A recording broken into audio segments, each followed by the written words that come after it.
Jamaah diharap tenang, duduk. Coba di depan duduk dulu, biar Habib biar santai dulu. Duduk.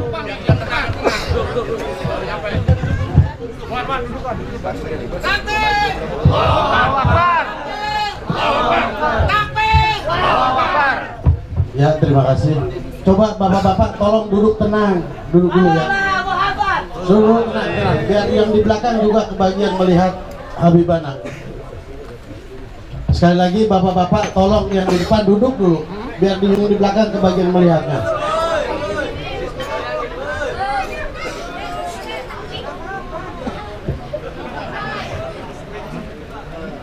Marilah jamaah-jamaah yang berbahagia, marilah kita dengarkan mau'izatul hasanah yang insyaallah yang akan disampaikan oleh guru kita, yaitu As-Sayyid Habib Bahar bin Ali bin Semit. Kepada beliau waktu tempat kami persilakan. Sallu ala Muhammad. Sallu ala Muhammad. Sallu ala Muhammad. Allahumma salli wa sallim wa barik alaihi wa ala alihi. Allahu Akbar. Allahu Akbar. Allahu Akbar.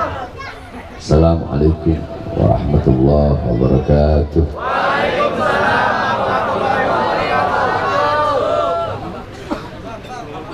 Alhamdulillah.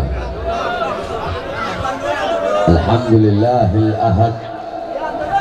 Wassalatu wassalam ala man fis sama ismuhu Ahmad wa fil ardi ismuhu Muhammad wa ala alihi wa sahbihi wa ba'd. Yang saya cintai, yang saya muliakan, para alim ulama, para habaib, para kiai, para asatid, para tokoh masyarakat, para aparat pemerintah, wabil khusus akhuya Sayyid Al-Habib Lutfi ibn Umar Al-Haddad, mata an Allah bi kulli hayati, asallahu yutawil umrah wa yusahil umurah wa yugawi aqdamah binashr da'wah wa li khidmatil islam wal muslimin. Yang saya cintai, yang saya muliakan, sahibul bait beserta segenap panitia peringatan Maulid Nabi besar Muhammad SAW, sekaligus 40 hari daripada Allah yarham Al-Habib Umar bin Abdurrahman Al-Haddad. Saudara-saudara, sebenarnya tadi saya tidak bisa hadir karena saya dalam keadaan sakit. Sudah 3 hari acara saya nggak hadir. Saya punya penyakit paru-paru kumat, jadi agak sesek. Akan tetapi mengingat acara pada malam hari ini bertempat di Pondok Aren, yang dimana Pondok Aren sangat menyimpan banyak kenangan bagi saya, yang dimana di Pondok Aren paling banyak murid-murid saya yang lama. Oleh karenanya, walaupun dalam keadaan sakit, insya Allah saya tetap hadir di tempat. Saya bisa berjumpa dengan saya punya murid-murid yang lama yang berkumpul di ini majelis, karena Bahar bin Ali bin Smith bertahun-tahun tinggal di Pondok Aren, maka insya Allah Bahar bin Smith tidak akan pernah bisa dipisahkan dengan seluruh masyarakat, khususnya umat Islam Pondok Aren. Sedikit saja yang ingin saya sampaikan. Kita duduk di ini majelis dalam rangka Maulid Nabi besar Muhammad. Dua yang ingin saya jelaskan, Maulid dan 40 hari daripada Abul Habib Lutfi. Yang pertama Maulid. Kita duduk di ini majelis memuliakan, mengagungkan daripada hari kelahiran baginda Nabi besar Muhammad. Di dalam kitab Khawashi Syarwani ala Tuhfatil Muhtaj, kitab Khawashi Syarwani adalah hasyiah daripada kitab Tuhfatul Muhtaj Al-Imam Ibn Hajar Al-Haytami. Kitab Tuhfatul Muhtaj Al-Imam Ibn Hajar Al-Haytami adalah syarah daripada kitab Minhaj Al-Imam An-Nawawi. Dalam kitab tersebut qala muallif Al-Imam qala muallif Al-Imam Asy-Syarwani, yakni inna afdalal layali huwa lailatul maulidis syarif thumma lailatul qadar thumma lailatul jum'ah. Sesungguhnya malam yang paling utama, malam yang paling mulia, malam yang paling agung adalah malam kelahiran baginda Nabi besar Muhammad. Setelah malam kelahiran Nabi baru malam Lailatul Qadar. Setelah malam Lailatul Qadar baru malam Jumat. Pertanyaannya, kenapa malam Maulid, kenapa malam kelahiran Nabi lebih utama, lebih mulia dan lebih agung daripada Lailatul Qadar? Padahal Lailatul Qadar adalah malam yang lebih utama daripada 1000 bulan. Malam turunnya Al-Quran, malam turunnya Jibril, tanazzalul malaikatu warruh. Ar-ruh adalah Jibril. Tapi kenapa malam Maulid lebih unggul, lebih utama dan lebih mulia daripada Lailatul Qadar? Al-Imam Al-Qastallani radhiyallahu an, beliau menjawab dalam kitabnya bahwasanya malam Maulid lebih utama, lebih mulia dan lebih agung daripada Lailatul Qadar karena 3 sebab, karena 3 perkara. Yang pertama, malam Lailatul Qadar adalah rahmat Allah untuk umat Nabi Muhammad saja. Lailatul Qadar itu rahmat Allah hanya untuk umat Nabi Muhammad, bukan untuk umat-umat yang lain. Sedangkan lahirnya Nabi, maulidnya Nabi, itu rahmat Allah bukan hanya untuk umat Nabi Muhammad saja. Wa ma arsalnaka illa rahmatan lil alamin.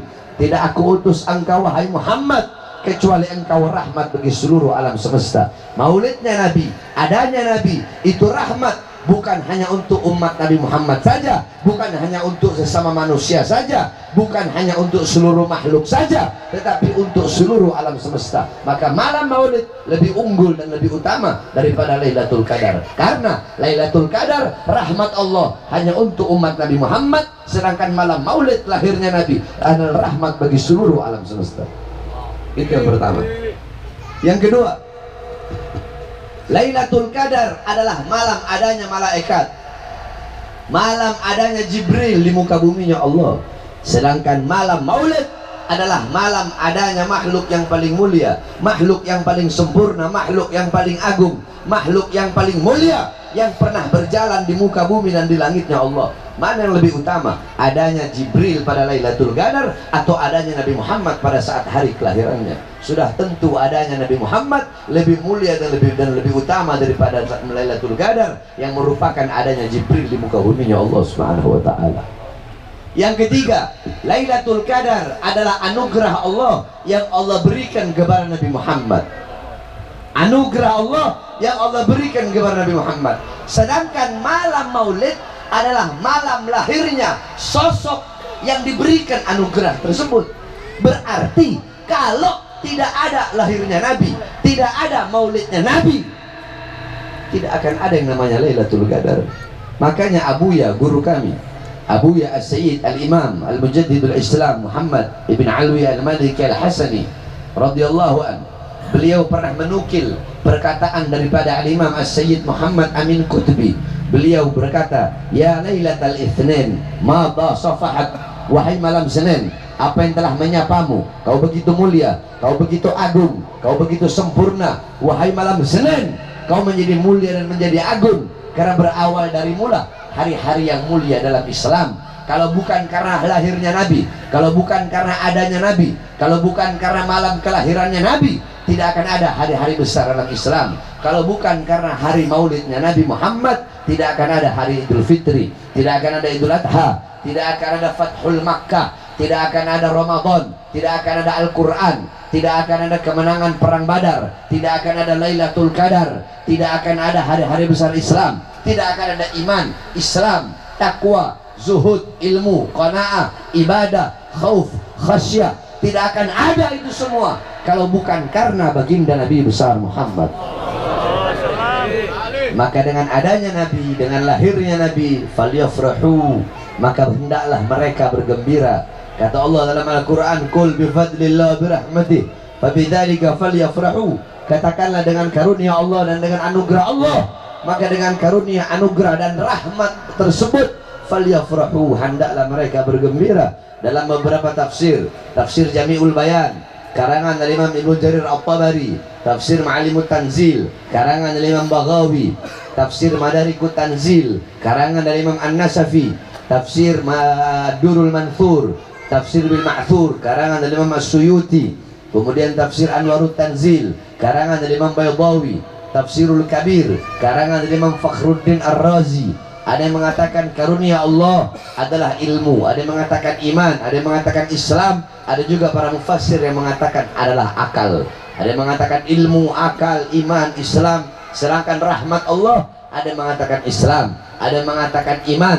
Akan tetapi dalam tafsir Bil Ma'thur, tafsir Bil Ma'thur adalah menafsirkan suatu ayat dengan ayat yang lain. Dalam ayat tersebut Allah berfirman rahmat, maka rahmat Allah dalam ayat yang lain adalah baginda Nabi besar Muhammad. Banyak para khutbah, banyak para penceramah-penceramah, baik para ustadz, para kiai, para habib, mereka ketika berceramah sering mungkin kita mendengar, alhamdulillah, segala puji dan syukur kepada Allah yang telah memberikan kita nikmat yang paling besar, nikmat yang paling agung, yaitu iman dan Islam. Mungkin banyak kan? Banyak nggak ulama yang ngomong seperti itu? Itu betul, tidak salah mereka berkata seperti itu. Tapi kalau kalian bertanya kepada seorang Bahar bin Ali bin Smith, ya Habib, apa nikmat yang paling besar? Apa karunia yang paling besar? Apa rahmat yang paling besar?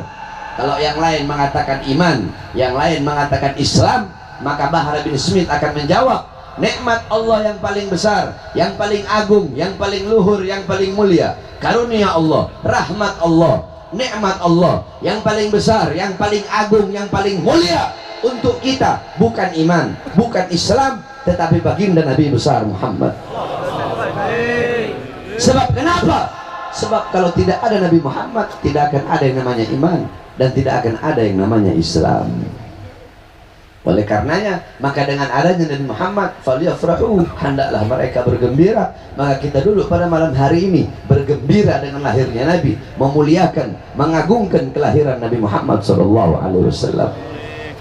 Sudah menjadi suatu kewajiban bagi kita bergembira dengan lahirnya Rasulullah. Muhammadun zikruhu rauhun li anfusina, Muhammadun syukruhu fardun alal umami. Muhammad bersyukur dengan adanya beliau, bersyukur dengan lahirnya beliau.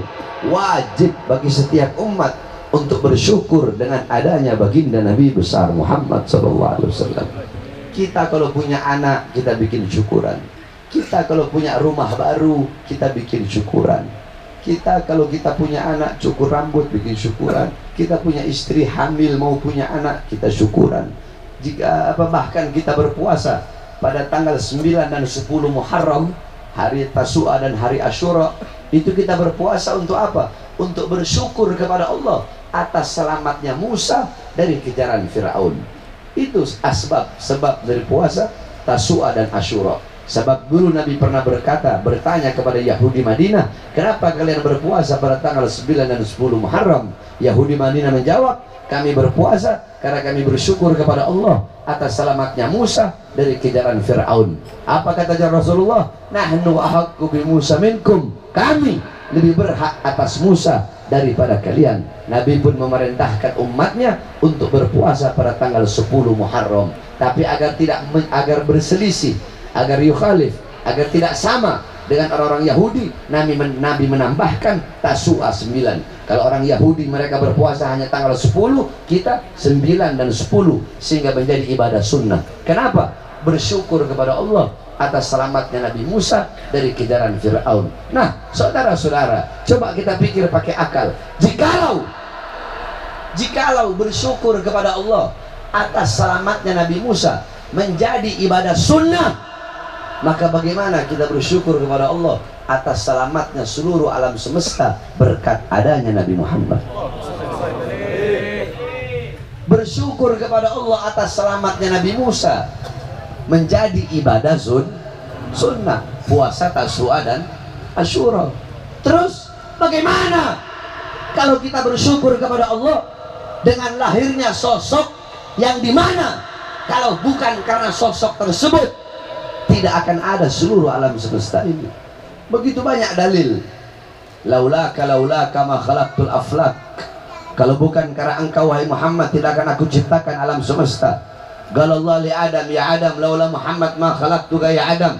Kata Allah, wahai Adam, kalau bukan karena Muhammad, tidak akan aku ciptakan engkau wahai Adam. Fa kaifa tad'u ila dunya daruratuman laulahu lam tukhrajid dunya minal adami. Bagaimana mungkin Nabi Muhammad cinta kepada dunia, sedangkan kalau bukan karena Nabi, dunia tidak akan pernah Allah keluarkan dari ketiadaannya. Dunia ada berkat Rasulullah, alam semesta ada berkat Rasulullah. Kalau Nabi Musa selamat, kita bersyukur, maka bagaimana dengan selamatnya alam semesta? Bagaimana cara bersyukur kita kepada Allah Subhanahu wa Ta'ala? Kalau selamat Nabi Musa menjadi ibadah sunnah, apakah bukankah wajib bagi kita bersyukur selamatnya alam semesta berkat adanya baginda Nabi besar Muhammad sallallahu alaihi wasallam?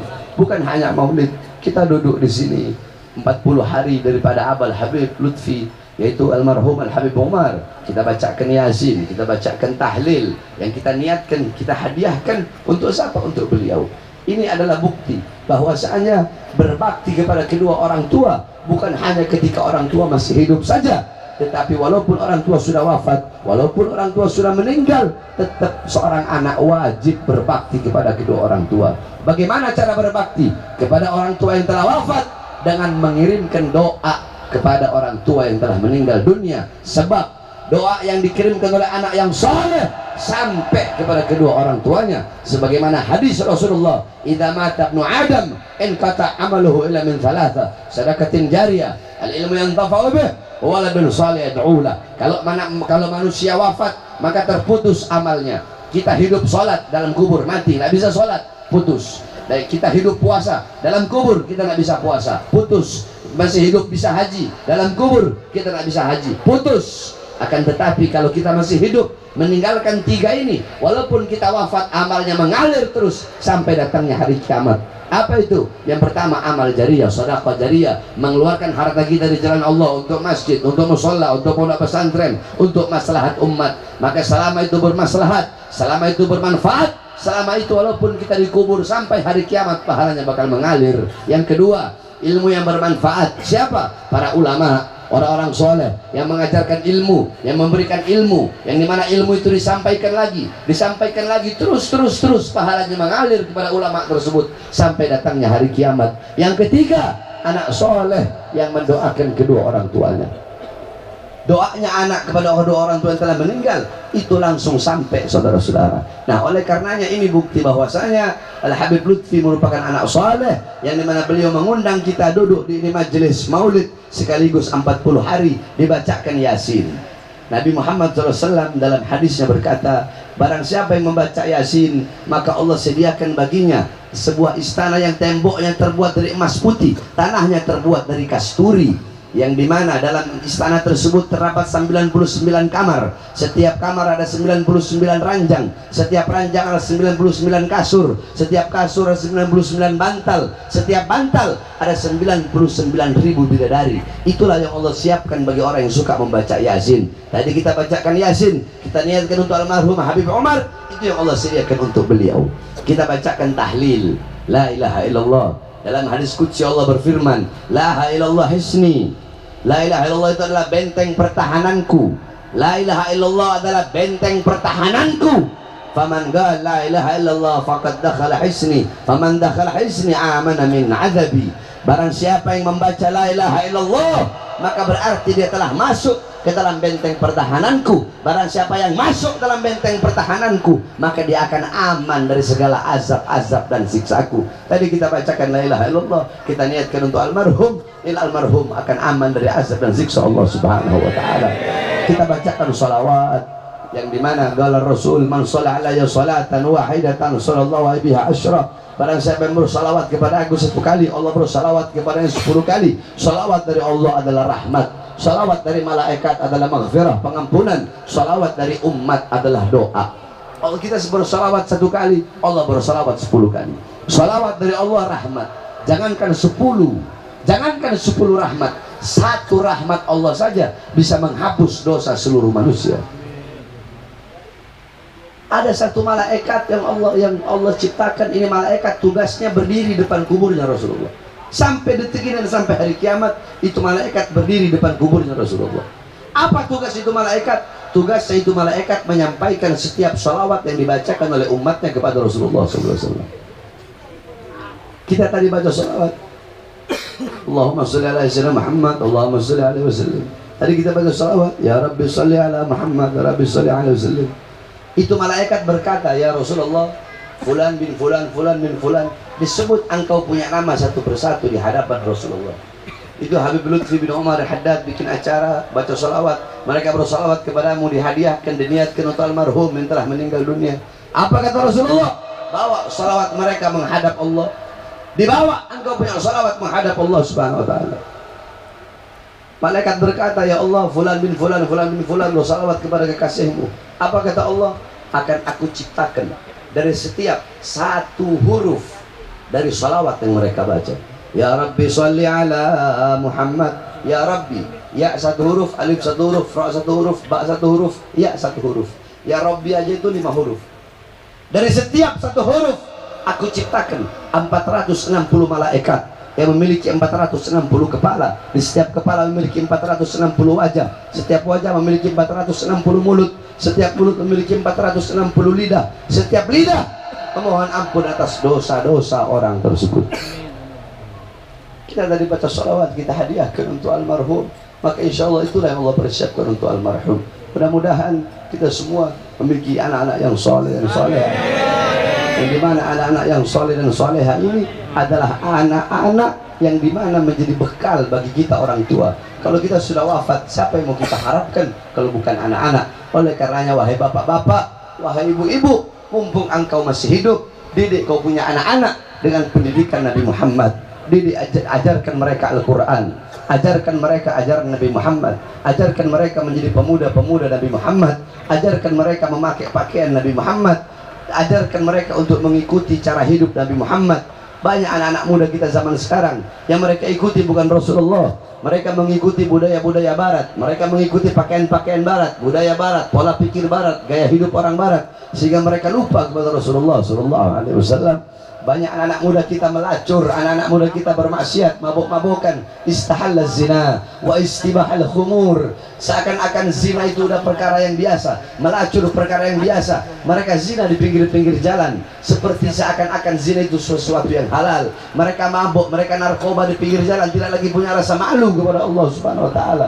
Orang yang bermaksiat secara terang-terangan dosanya lebih besar daripada orang yang bermaksiat secara tersembunyi. Kenapa? Orang-orang yang berbuat dosa secara terang-terangan tidak punya rasa malu kepada Allah. Nabi Allah Adam alaihissalam dalam kitab dijelaskan, ketika Allah turunkan di muka bumi selama 100 tahun menundukkan kepala, tidak pernah mengangkat kepalanya ke langit. Kenapa? Malu kepada Allah karena berbuat satu kesalahan. Padahal Nabi Allah Adam, Nabi maksum, terampuni dari dosa. Kita pagi, siang, sore, malam berbuat dosa, tapi berjalan di muka buminya Allah petentang-petenteng kayak jagoan, kayak nggak punya salah, petentang-petenteng jagoan, kayak seakan-akan kita tidak punya, bukan seakan-akan, memang kita tidak punya rasa malu kepada Allah Subhanahu wa taala.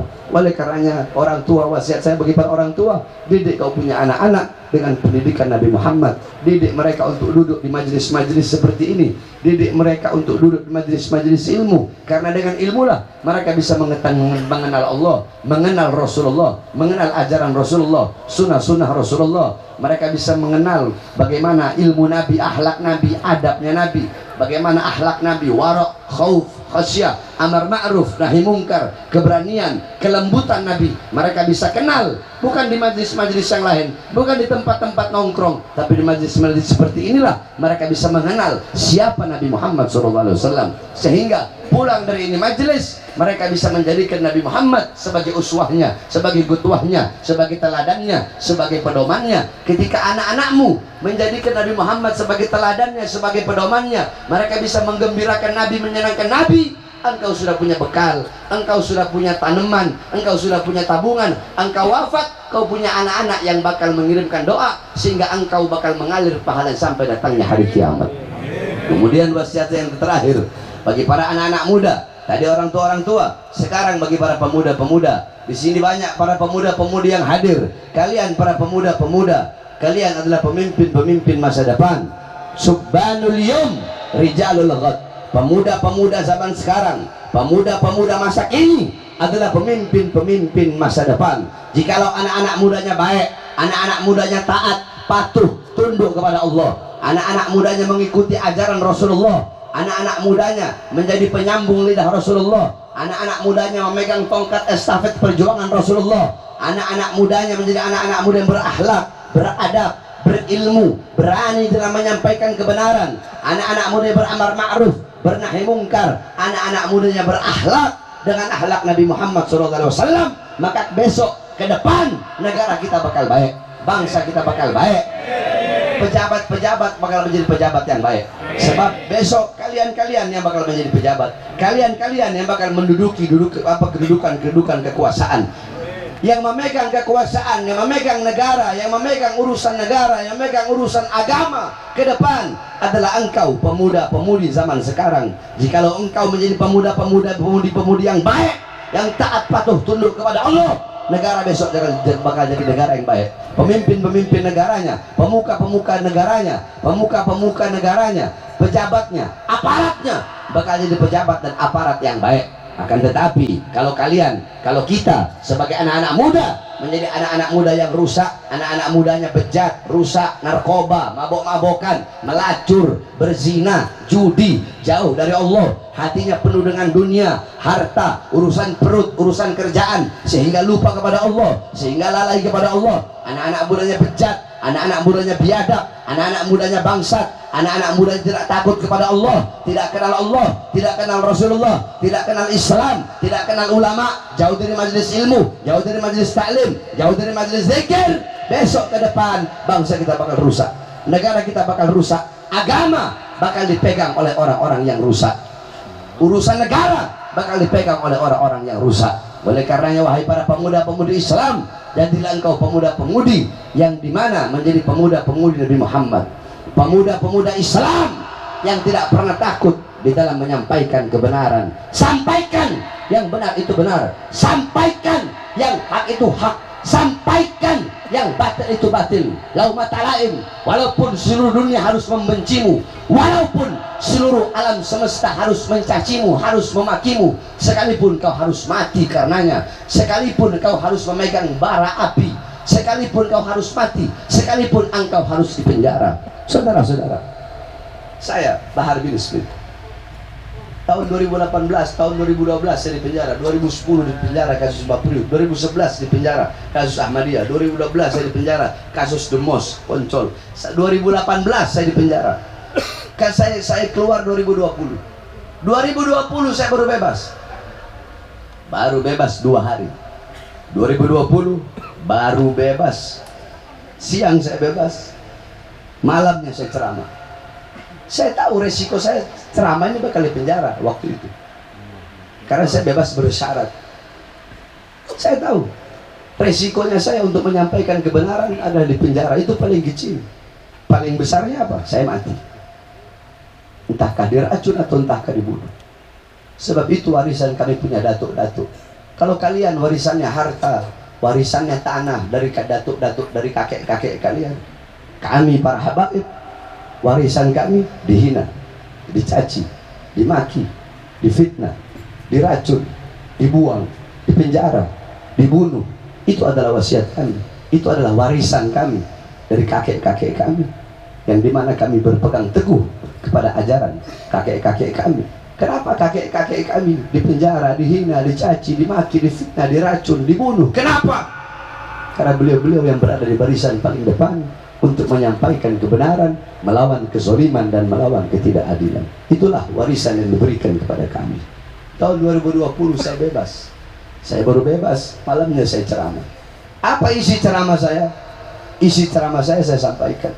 Waktu itu lagi corona, lagi musim-musim corona. Saya sampaikan, hei Presiden, rakyat kau kurung dalam rumah, tidak kau kasih makan, tidak kau kasih sembako, kau mau bikin mati rakyat. Satu, dua, saya bilang, hei Presiden, hei pejabat, hei para pejabat, hei para aparat, mal-mal, perusahaan-perusahaan milik orang-orang asing buka di musim corona. Tapi warung-warung kecil milik pribumi, milik rakyat, kalian paksa untuk tutup. Allahu Akbar. Hei Presiden, hei para pejabat, hei para aparat, berapa banyak pengangguran kita di Indonesia, tapi tenaga kerja dari Cina, dari asing, terus-terusan kalian kirim di daerah Kendari di musim corona pada saat itu. Gara-gara ceramah itulah yang dituduhkan kepada saya ceramahnya provokasi, meresahkan masyarakat, meresahkan rakyat, sehingga saya baru 2 hari bebas dibawa ke Nusa Kambangan.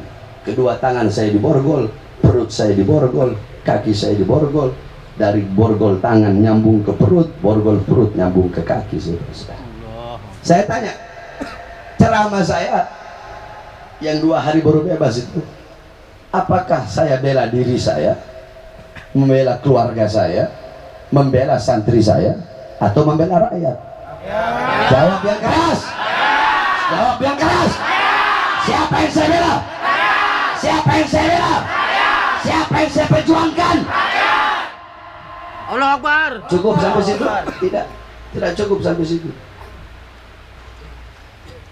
Ditahan lagi tuh 2020. Bebas 2021 akhir Desember. Udah bebas, belum sampai 1 bulan, tanggal 3 Januarinya saya ditahan lagi. Kenapa?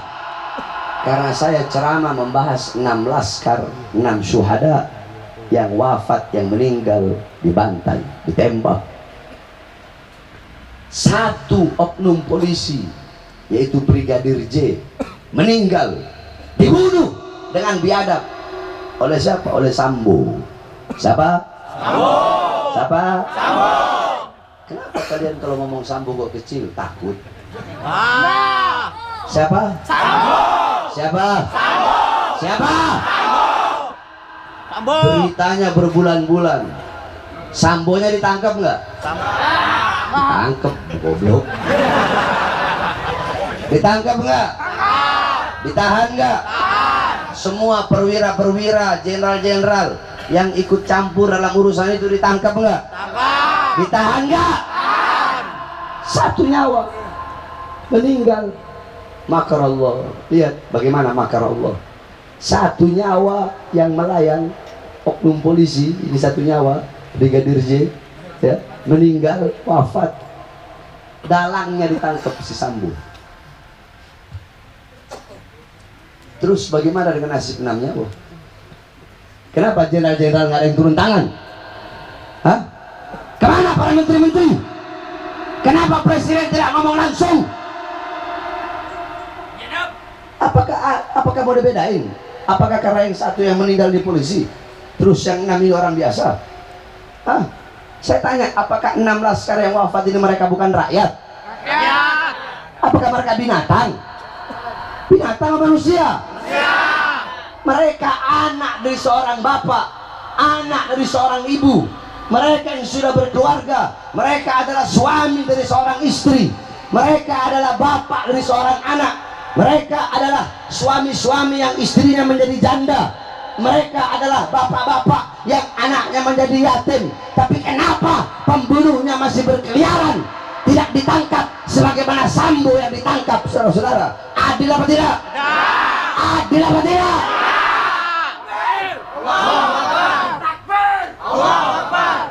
Tapi kita mengapresiasi kinerja Kapolri yang baru. Kapolri yang baru ini bagus, sebab kasus Sambo semuanya sampai Sambo ditangkap semua. Cuma harus adil, betul. Yang benar, yang bagus, yang baik kita apresiasi Pak Sigit. Kapolri yang baru kita apresiasi. Tapi 16 kali ini angkat lagi, katanya novum baru, silahkan. Bukti pengadilan saya jadikan novum baru. Kenapa?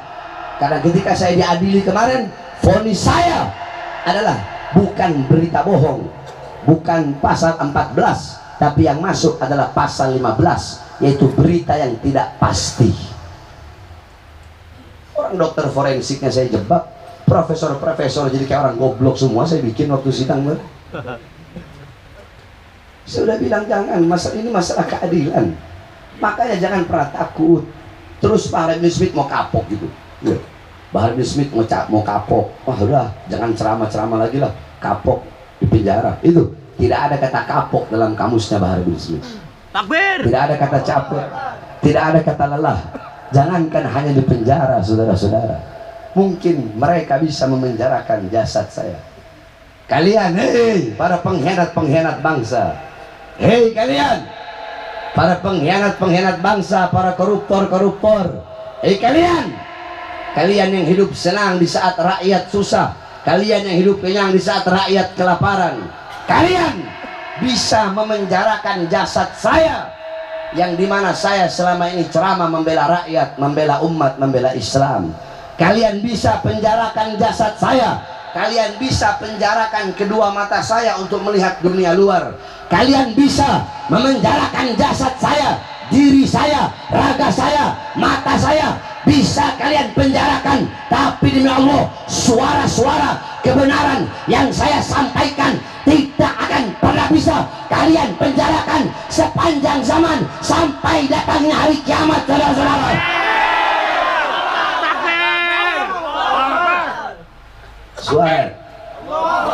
Suara-suara kebenaran yang saya sampaikan akan membuat tidur mereka tidak mengenakkan, saudara-saudara. Suara-suara kebenaran yang saya sampaikan akan menjadi mimpi buruk bagi mereka. Suara-suara kebenaran yang saya sampaikan akan membuat hidup mereka tidak tenang, tidak nyaman. Suara-suara kebenaran yang saya sampaikan akan membuat mereka mengingat dosa-dosa yang mereka lakukan. Oleh karena saya tidak akan pernah kapok. Jangankan hanya di penjara, demi bangsa, demi rakyat, demi Indonesia, demi rakyat yang susah, demi rakyat yang kelaparan, demi rakyat yang tidak mendapatkan keadilan. Jangankan hanya di penjara, nyawa saya, jiwa saya murah harganya, darah saya untuk tumpah, saudara-saudara. Oleh karena saya sampaikan kepada kalian, wahai para pemuda-pemudi Islam, bagi kita NKRI harga mati, betul? NKRI harga mati, betul? Pancasila harga mati, betul? Bhinneka Tunggal Ika harga mati, betul? Jangan pernah meragukan nasionalisme kita para santri, betul? Kalau ada pejabat mau ngajarin ulama, ngajarin ustadz, ngajarin kiai, ngajarin santri tentang nasionalisme, apalagi ngajarin Mbah Harvey Smith tentang nasionalisme, itu namanya tai ayam ngajarin ayam. Lucu. Orang ini udah diajarin nasionalisme itu dari masih mondok, dari masih kecil udah ditanamkan hubbul watan minal iman. Jadi nggak usah diajar-ajarkan tentang nasionalisme. Nasionalisme kita bukan di mulut, tapi ditatbik dengan praktek, bukan cuma habis di mulut saja, saudara-saudara. Oleh karenanya kalian para pemuda-pemudi Islam, sampaikan kepada mereka para pengkhianat bangsa, para koruptor, para pejabat-pejabat, para aparat-aparat, saya tanya, seragam mereka dari rakyat atau bukan? Seragam mereka dari siapa? Dari siapa? Mobil mereka dari siapa? Rumah dinas mereka dari siapa? Uang mereka dari siapa? Gaji mereka dari siapa? Mobil mereka dari siapa? Senjata mereka dari siapa? Tank mereka dari siapa? Sampaikan kepada mereka, ini adalah suara rakyat, ini adalah suara Indonesia, ini adalah suara merah putih, ini adalah suara kami, para pemuda-pemudi Indonesia. Kami bersumpah demi Allah, para pemuda-pemudi Indonesia, pemuda-pemudi Islam, kami bersumpah demi Allah, selama darah kami masih merah, tulang kami masih putih, merah putih, maka selama itu kami tidak akan pernah menundukkan kepala untuk melawan kezaliman, melawan kemungkaran, melawan ketidakadilan. Selama darah kami masih merah, tulang kami masih putih, merah putih, maka selama itu kami akan berada di barisan paling depan, rela hancur, rela binasa demi Indonesia, melawan ketidakadilan, melawan kezaliman sampai titik darah penghabisan. Siap hancur demi Indonesia, siap binasa demi NKRI, siap mati demi NKRI. Allahu Akbar, Allahu Akbar. Indonesia merdeka, merdeka, merdeka. Allahu Akbar. Kita doakan pejabat-pejabat jadi pejabat yang baik, para aparat jadi aparat yang baik, ulama-ulama jadi ulama yang baik, dan kita semua jadi orang-orang yang baik. Pulang dari ini majelis, tidaklah kita pulang kecuali Allah ampuni dosa-dosa yang telah lalu, yang akan datang. Dosa yang tampak, yang tidak tampak, kita keluar dari sini bagaikan bayi yang tidak berdosa. Amin amin ya rabbal alamin. Wal afu minkum. Wassalamualaikum warahmatullahi wabarakatuh. Waalaikumsalam.